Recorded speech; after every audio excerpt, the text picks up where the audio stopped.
Hi everybody, this is Fayaz Farouk. I love to travel, and every time I travel, I do a lot of homework, and research on the countries or the cities that I'm going to go visit.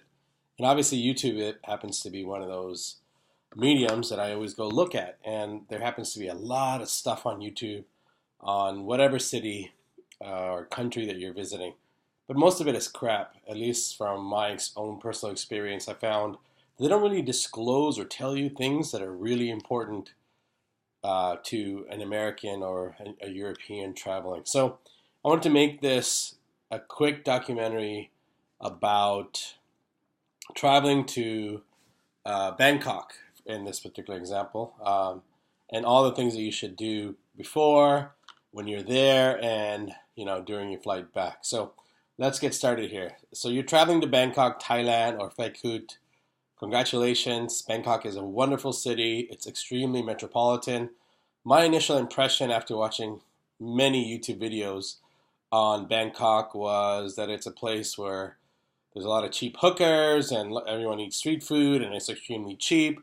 And it's a third world where, my money is gold and etc. But my initial experience of Bangkok, as soon as you land in that amazing airport, is it's a very developed country.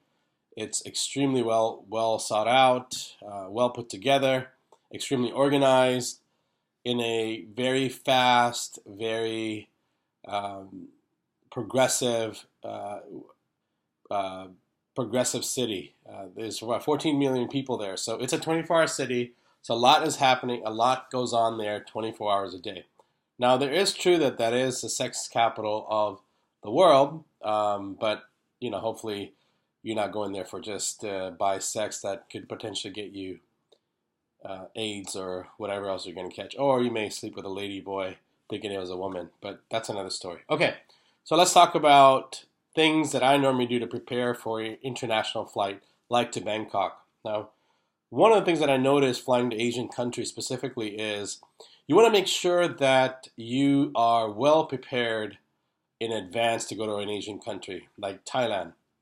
For example, the as detailed as the airline themselves. Now, initially when I booked my flight online, I was going to fly some South China Airlines until I read all of the challenges and issues with a Chinese airline, specifically this particular airline. And I immediately said to myself, do I really want to be stuck for 17 to 20 hours on a plane with people that don't speak English? The service is not good. Because Americans, we are spoiled by all means. We are used to being treated like, you know, with respect and a lot of service. Service goes is really big for us. So try to avoid airlines that you're not familiar with. I flew Delta. Delta is a hit and miss going international, depending on the plane and the obviously the people on board.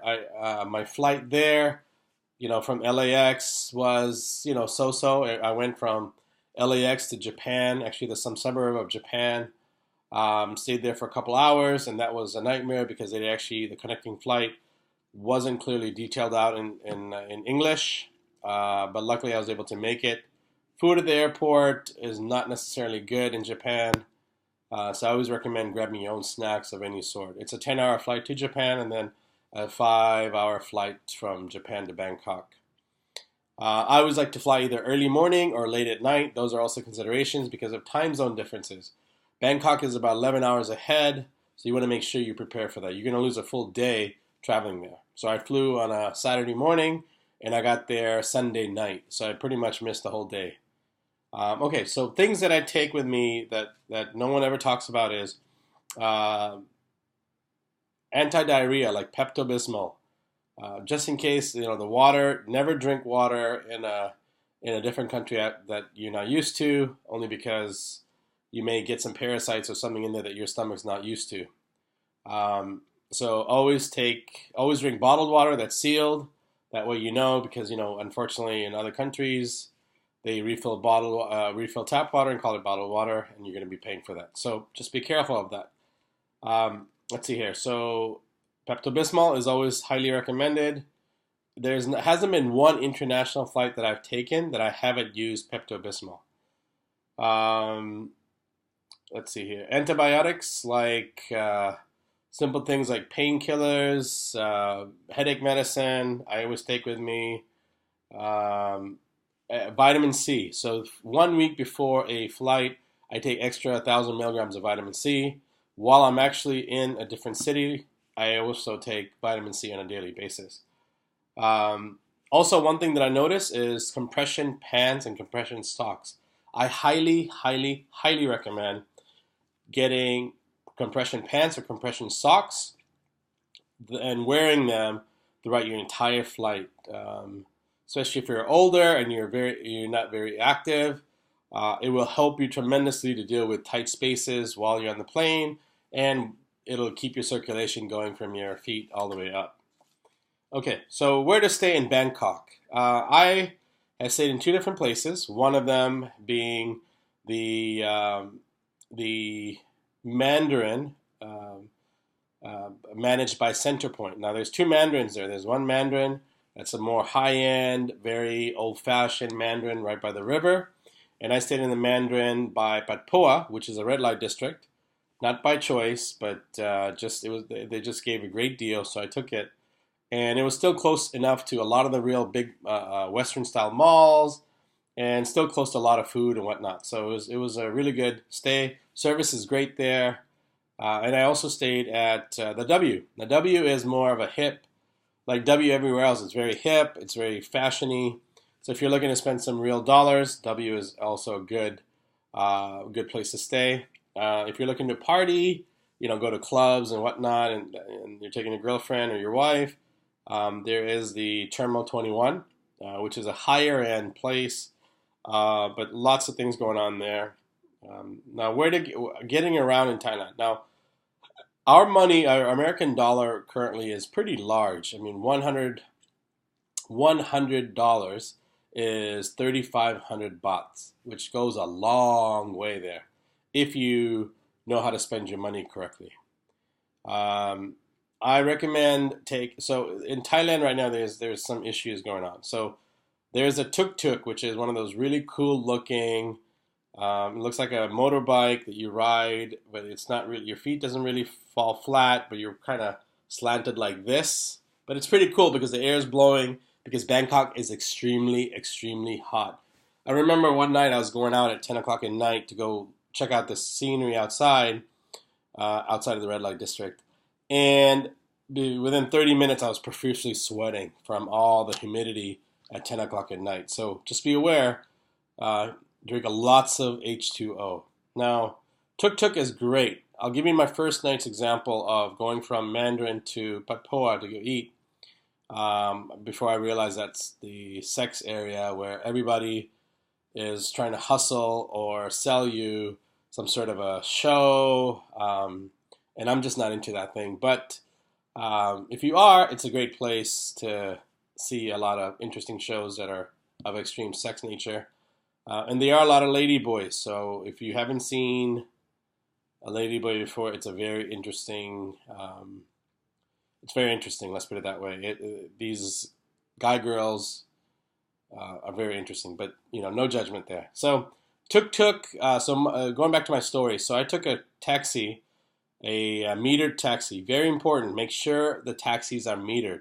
If they don't turn on the meter, just come outside and just say no. Reason being is, let's just say, for example, a metered taxi ride will cost you 50 baht, which is like $1.25, something like that. A tuk-tuk or a non-metered taxi will charge you 300 bahts because they can. So I didn't know this in the beginning because there wasn't a YouTube video out there. So what I did is I took a metered taxi to this area. Cost me 50 baht. No worries. But on my way back, I took a tuk-tuk not knowing that I have to negotiate beforehand.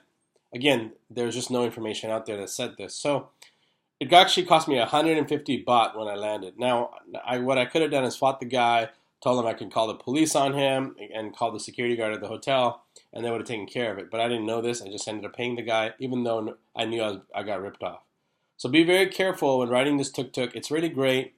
My third time my third day being there, I rode the tuk-tuk, but this time around, I went all over the city for 100 baht. The guy was amazing. I even tipped him because he was just really generous with his time, which is normal in the daytime. So language, everybody speaks English there. They cater a lot to Westerners and Arabs, so language is not an issue. Street food. I have a very sensitive stomach, so people will tell you all over YouTube that hey, street food is cheap, it's great, da da da da da. I tell you what, I eat street food once in any country, third world, and I always get sick.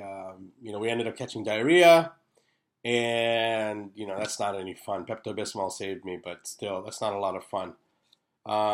Obviously, you got to watch your pockets. So if you have cash and stuff, put it in your front pockets. If you have a day bag, which I always carry with me, to make sure it lines up in the front of you. And just always be aware that either somebody's, of either getting ripped off or don't go into an alleyway. Just be very careful. Bangkok is a 24-hour city, 7 days a week. They see thousands of people there, so just be extremely careful. You're there to have fun, which is great, but you don't want to end up missing a liver or end up getting robbed of all your stuff. So tours. Now, I've never gone to a country and ever been happy with a tour, and Bangkok is not an exception. Reason being is, now I did an elephant tour in Bangkok, and it was basically to get to the main place to ride the elephant is only 3.5 hours away up in the mountains, which isn't that far. But what this particular tour did is it took us to 4 other destinations for 20 minutes, 30 minutes for us to buy things and do more shopping prior to us getting to the main tour. The food that they promise you, I tell you what, has always, always, always been disappointing. It's very little, and it's cooked in the stuff that I would say most Westerners and Americans their stomach can't fathom. I got really sick 2 days later from that food. So just be very careful of these tours. Now, and they're expensive if you book it from the hotel compared to if you booked it directly. So I'll give you an example. So I paid 2,000 baht, which is I don't know, like $60 US dollars to go to this elephant thing, which is an all-day 12-hour trip. So I'm like excited, 12 hours. Well, the same trip I could have booked directly to go to ride the elephants for less than 800 bahts. So I found this out later on, obviously. But it depends on your safety and how you feel about going off and buying something from the street vendors who are selling these tours. But they're pretty much legitimate. Person next to me who went on the same tour, paid 1,200 baht because it came from a different hotel, lower end hotel. So just be really careful of that. Pickup and drop off service. So one of the things after a really long flight, the last thing I want to do is worry about, ride to the hotel. So, because usually I like to shower and get comfortable, and if it's late night, I like to sleep, or if it's early enough, I like to go out and explore the city. So make sure, I always say, just play it safe, because you don't know the city. Just pay the $25 or $30, whatever it costs for the round trip pickup and delivery service that most online places offer. So lastly, I'll leave with this: currency exchange. You will not get a good rate in bahts in the United States. At least that has been my experience so far. You're better off maybe changing $100 here just so you have something while you go there. But all your money should be exchanged in Bangkok. It's much better. You get, I want to say, about 20% more for your dollar, and it's just better that way. That's about it. Please, if you like this video, comment, like, share with others. But I wanted to really share this experience and knowledge with you of Bangkok and what to expect. And just be careful out there. Have a good one. Be safe.